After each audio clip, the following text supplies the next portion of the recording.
कार्यक्रम चल रहा है और पूरे बिहार में चल रहा है। आज सारण में भी, और सारण में आपका कार्यक्रम मढ़ौरा में भी है, और अभी सर्किट हाउस में बैठे हुए हैं। क्या विशेष संदेश क्या है इस लोकनायक की धरती पर? सभी आप लोग मीडिया साथी और हमारे युवा के तमाम साथियों का हार्दिक स्वागत करते हैं। विगत 20 तारीख को ये अभियान शुरू हुई, उन्नति के 20 साल युवा संवाद। इस युवा संवाद में माननीय मुख्यमंत्री जी ने जो युवाओं के लिए जो कार्य किए और जो आने वाले समय में कार्य करेंगे उसकी चर्चा होगी, और ये भी तुलना की जाएगी कि पूरे देश में बिहार एक ऐसी अद्वितीय राज्य है जहाँ के मुखिया माननीय मुख्यमंत्री जी ने छात्र और युवाओं के लिए उनके भविष्य को कैसे बेहतर बनाया जाए उसके लिए उन्होंने सारी योजनाएं चलाई हैं। अभी 52 लाख नौकरी और रोजगार बांटने के बाद आगामी 5 वर्षों में 1 करोड़ का लक्ष्य रखा है। और आप लोग सब जानते हैं, पूरी बिहार की जनता जानती है कि जो नीतीश जी कहते हैं उससे बढ़ के देते हैं। अब जब 1 करोड़ रोजगार और नौकरी पूरे बिहार में आने वाले 5 सालों में होगा तो बिहार का एक एक परिवार जो आज खुशहाल है और बेहतर होगा, क्योंकि अब तो हम लोग विकसित राज्य बनने की ओर हैं। और ये 5 साल जो हैं वो विकसित राज्य की श्रेणी में बिहार कैसे आए इसके लिए चुनाव होंगे, और इसके लिए युवाओं के बीच हम लोग घर घर जा रहे हैं और जाकर के युवाओं से संवाद स्थापित कर रहे हैं कि आप समझिए कि पूरे जब हम लोग भी पढ़ाई करते हैं और अभी भी स्टूडेंट जो पढ़ रहे हैं, पहले 800, 1500, 1000, 2000 रुपये फीस लगते थे फॉर्म के नाम पे, लेकिन मुख्यमंत्री जी ने बिहार को इतना सुदृढ़ बना दिया है कि आज राजकीय कोष से वो सारे व्यवस्था कराई जाएंगी और मात्र 100 रुपये की फ़ीस ली जाएगी। और मेंस जो उसमें 2 एग्ज़ाम है, पीटी और मेंस, तो मेंस में 1 रुपया भी नहीं लगेगा। तो समझिए कि इतना अच्छा कार्य है। बहुत सारी योजनाएं जो सरकार की हैं उसको लेकर हम लोग घर घर जा रहे हैं, ये कार्यक्रम का उद्देश्य है।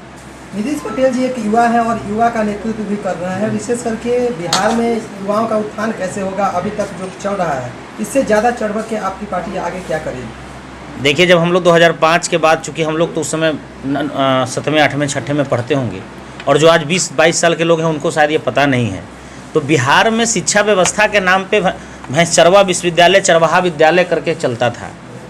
और उस स्थिति से शुरू हुई जहाँ स्कूल के नाम पे बिल्डिंग के दीवारें जर्जर अवस्था में थी। आज चले जाइए पंचायत दर पंचायत, गांव दर गांव, आपको स्कूल के अच्छे बिल्डिंग मिलेंगे, स्कूलों में शिक्षक मिलेंगे और स्कूलों में छात्र हैं। पहले छात्राएं नहीं पढ़ा करती थीं, आज छात्रों से आगे बढ़ के बिहार की बेटियां पढ़ रही हैं। उनको 35% का सीधे आरक्षण भी मिला, डोमिसाइल नीति में भी उनको सीधे आरक्षण मिला। तो ये नीतीश कुमार जी ने जिस तरह से शिक्षा को सुदृढ़ कराया।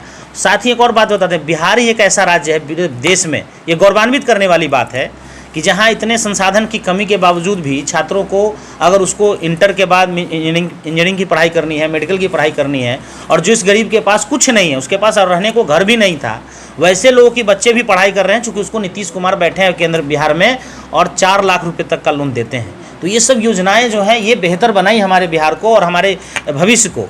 उसके बाद अब आने वाले जो समय है, युवाओं के लिए जो रोजगार घर घर पहुंच रहा है, 10 लाख रुपया उद्यमी योजना के नाम पे मिलता है। ये सब चीज़ पहले सुनने को मिलता था कि कहीं और होगा, लेकिन आज बिहार में होता है। तो हमारी पार्टी, हमारे नेता समाजवादी हैं और लोकनायक की धरती, जयप्रकाश जी की धरती सारण में आज हम बात रख रहे हैं। तो सच्चे समाजवादी अगर किन्होंने फ़र्ज निभाया, चूँकि समाजवादियों के नाम पे बिहार में और भी पार्टियाँ बनाई गई, लेकिन वो सिर्फ और सिर्फ परिवारवाद तक सीमित रह गई। केंद्र में एक लाडले हैं, अपने आप को जननायक कहला लिए, लेकिन जानते नहीं कि जननायक सिर्फ कर्पूरी ठाकुर जी हुए, जिनके परिवार के लोग कभी राजनीतिक सत्ता का सुख नहीं लिया, राजनीतिक भोग विलास नहीं किया, लेकिन उनके पीढ़ी देखिए। आज दोनों पार्टियों को मैं बोलना चाहता हूँ, जो मुख्य विपक्षी हमारी पार्टियाँ हैं, केंद्र में कांग्रेस और बिहार में राष्ट्रीय जनता दल, इनके यहाँ परिवार एंड कंपनी। अभी मैं आ रहा था सारण में, देखा कि रोहिणी आचार्य जी का पोस्टर है, चर्चा है कि वो चुनाव लड़ेंगे। यानी परिवार पहले चुनाव लड़ ले, सत्ता का भोग विलास कैसे करना है। भ्रष्टाचार 9वीं फेल आदमी जो पढ़ाई नहीं किया, लेकिन उसको पर करोड़ों रुपए का चोरी का केस चल रहा हो, अब भ्रष्टाचार का केस चल रहा हो, किसका पैसा है? वो जनता का पैसा है। वो पैसा हम लोग को पे खर्च होना चाहिए था, और वो पैसा उनके घर में झोली भरने का काम किया। तो नीतीश कुमार तो समझिए कि फ़कीर आदमी की तरह बिहार का काम कर रहे हैं। उनको पटना में आज तक मकान नहीं है, उनको दिल्ली में कोई मॉल नहीं है, उनको कहीं कोई व्यवस्था नहीं है। उनके जो लड़के हैं वो एक सामान्य गाड़ी से चलते हैं। कभी सुना है कि नीतीश कुमार जी के बेटा ने या उनके परिवार के किसी लोगों ने डीएम और एसपी को फ़ोन करके किसी को कहा हो कि इस पर आप बात कीजिए, इस काम को कर दीजिए? कभी नहीं कहा होगा। तो सच्चे समाजवादी नीतीश जी हैं, और हम युवाओं को सपने वही बना सकता है जो अपने परिवार से बढ़ के हमको परिवार मानता हो। पूरा बिहार हमारा परिवार मानता है। चर्चा चल रही है कि निशांत का भी एंट्री हो सकता है राजनीति में। देखिए, व्यक्तिगत रूप से अगर हमसे पूछेंगे तो उनको आना चाहिए, क्योंकि जिस परिवेश में वो रहे हैं, एक सच्चे नायक के रूप में नीतीश कुमार जी ने बिहार को संभाला है, तो वो परिवेश जो है, वो संस्कार जो है, वो बिहार के युवाओं की ज़रूरत है। ये मेरा व्यक्तिगत राय है, पार्टी की राय नहीं है, लेकिन तय पार्टी को करना है, तय उनको करना है। और आप समझिए कि पूरा बिहार कह रहा है, पूरा बिहार के पार्टी के सभी लोग कहते हैं, लेकिन नीतीश कुमार जी, पूरा बिहार हमारा परिवार के नाम पे चलते हैं। नीतीश जी, आप एक युवा हैं और युवा की भलाई के लिए बात भी कर रहे हैं, और अभी आपने शिक्षा को लेकर भी कहा। तो जैसे हमारे बिहार में आईएएस और आईपीएस ज़्यादातर बिहार से ही निकलते हैं, मगर वो हाईली एजुकेशन के लिए उन लोगों को कोटा जाना पड़ता है, बिहार में नहीं। तो फिर बिहार में इस तरीके की शिक्षा कब तक सीमित होगी? देखिए, बिहार में 2005 के बाद जब मुख्यमंत्री जी ने स्थिति संभाली तो स्कूल कॉलेज तो थे नहीं। अब आज देख लीजिए, बिहार के हर एक ज़िलों में चले जाएं, प्रत्येक ज़िलों में आप शुरू करिए ITI, महिला ITI, engineering college, medical college, polytechnic college, सब जगह खुले। शैक्षणिक व्यवस्था इतनी सुदृढ़ हुई कि पहले प्रोफेसर्स, और आपको बता दें कि यहाँ पे आज विश्वविद्यालयों को बढ़ाया गया। अब तो ज्ञान कौशल के लिए कर्पूरी ठाकुर जी के नाम पे एक विश्वविद्यालय की स्थापना की गई। तो ये बदलाव है। और कोटा और कहीं और जो लोग जाते हैं, वो कुछ खास तबके के लोग हैं जो कुछ चाहते हैं कि हमारा बाहर जाएं, लेकिन बिहार में कोई कमी नहीं है। और बिहार में पढ़ने वाले बच्चे और नीतीश कुमार जी के राज्य में पढ़ने वाले बच्चे आज सबसे ज़्यादा सरकारी नौकरियों में, चाहे वो केंद्र की नौकरियां हो या राज्य की नौकरियां हो, इसका आंकड़ा आप देख लीजिए। इवन कि हम लोगों ने तो बिहार में इस तरह से व्यवस्थाएं बनाई है कि आप किसी गाँव में चले जाएँ, किसी घर में चले जाएँ, तो PhD धारी, PG धारी महिलाएँ, इवन कि पुरुष नहीं, महिलाएं मिलेंगी, बेटियां मिलेंगी। और हर गांव के हर मोहल्ले में चले जाएं तो एक बेटी नौकरी कर रही है और बेटा नौकरी कर रहा है। तो ये बिहार है, ये बिहार बनाया है नीतीश कुमार जी ने। नीतीश जी, बिहार में उद्योग नहीं होने की वजह से यहाँ पर पलायन की संख्या काफ़ी बढ़ रही है। इसके ऊपर आगे जो आपकी सरकार बनेगी 2025 से 30 में, इसके ऊपर क्या काम किया जाएगा?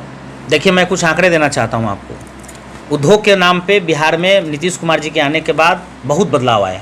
उद्योग सेक्टर में आप देख लीजिए कि आप चले जाएं किशनगंज, ठाकुरगंज में जब जाएंगे तो वहाँ बिस्किट की फैक्ट्री बहुत बड़ी लगी, अनमोल बिस्किट की फैक्ट्री लगी, इथेनॉल प्लांट हर जगह लग रहे हैं। तो ये बदलाव, एग्रो बेस्ड इंडस्ट्रीज़ की यहाँ बढ़ावा मिल रहा है। पहले लोगों को उद्यमी बनाने के लिए छोटे छोटे योजनाएँ भी दी गई ताकि वो बढ़ सके। आज बिहार में स्थिति, जब भी हम तुलना करेंगे, अब हम महाराष्ट्र से तुलना करेंगे तो हम नहीं कर पाएंगे, क्योंकि महाराष्ट्र जो था डेवलप स्टेट था, लेकिन नीतीश कुमार जी को 2005 में वो सबसे दुर्गति वाला बिहार था, जिसको नाम पे लोगों को, हम लोग को खराब लगता था। आज उस बिहार को इतना बेहतर बनाया है और इंडस्ट्रीज़, और हर ज़िलों में इंडस्ट्रीज़ लग रहे हैं।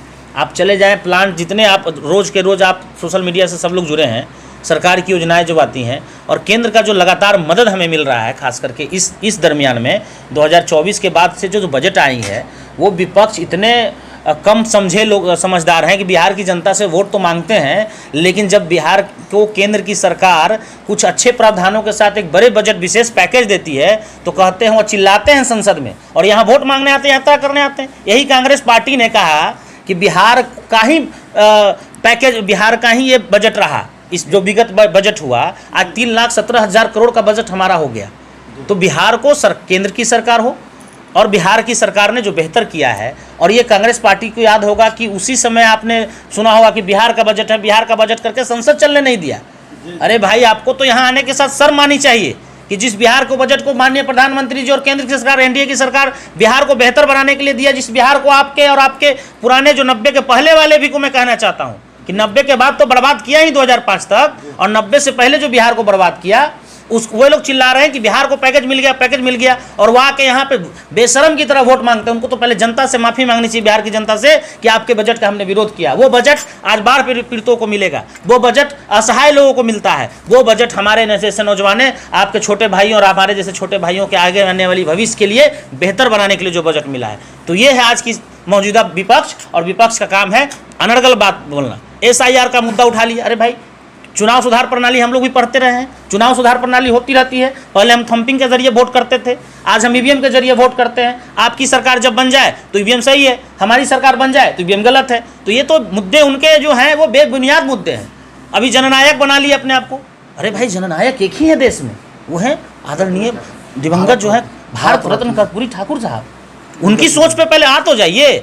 आपके यहाँ 4 गो परिवार के लोग सांसद बन जाएंगे, विधायक बन जाएंगे, मंत्री बन जाएंगे, पेट भर जाएगा, तब जनता के बारे में सोचेंगे। लेकिन नीतीश कुमार और एनडीए की सरकार बिहार में है, और नीतीश कुमार का पूरा बिहार हमारा परिवार है। हम युवाओं के सपने को सच्चे समाजवादी नेता ने उठाया, वो नीतीश कुमार है।